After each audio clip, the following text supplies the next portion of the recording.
tayo na po sa Lanao del Sur. May vote counting machine na pinuhusan ng tubig ng isang poll watcher. Bakit kaya? Nakatutok live si Chino Gaston. Chino, anong nangyari dyan sa VCM na yan? Chino? Mel, dakong alas 7 ng umaga biglang natigil ang botohan dito sa presinto ng Barangay West Marinaot, dito sa mga pinagsamang presinto sa Barangay Sagungsongan, Marawi City, matapos buhusan nga ng tubig ng isang watcher ang isang automated counting machine. Agad rumisponde ang mga tauhan ng Marawi City Police, pero sa kanilang pagdating, wala na ang nasabing watcher. Ayon sa teknisyan ng COMELEC na nagbabantay sa presinto, nasira ng tubig ang ACM at kailangan muna palitan. Dahil dito, pansamantalang natigil ang botohan. Ilang minuto lang dumating at ilang minuto lang ang lumipas, dumating na rin ang kapalit na ACM machine.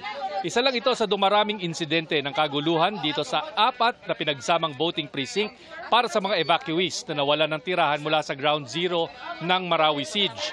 Kanina, nagpang-abot ng mga watcher.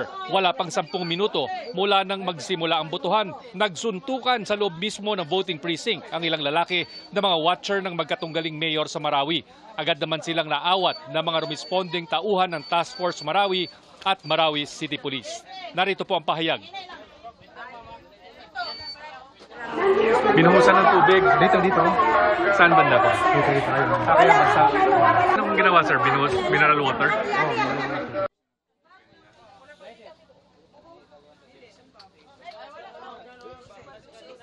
Sa ngayon po, Mel, ay habang patuloy na sumisikat ang araw, ay patuloy naman ang pagdami ng mga kababayan nating nakapila sa labas nito pinagsamang voting precinct dito nga sa Barangay Sagungsongan, Marawi City. At ang good news, Mel, ay medyo maabot na rin na mahigit 1 oras mula na nagkaroon ng kahit anumang kaguluhan dito sa loob ng presinto, at sana'y umaasa tayo na tuloy-tuloy na ito hanggang sa katapusan o pagtatapos ng botohan dito sa Marawi City.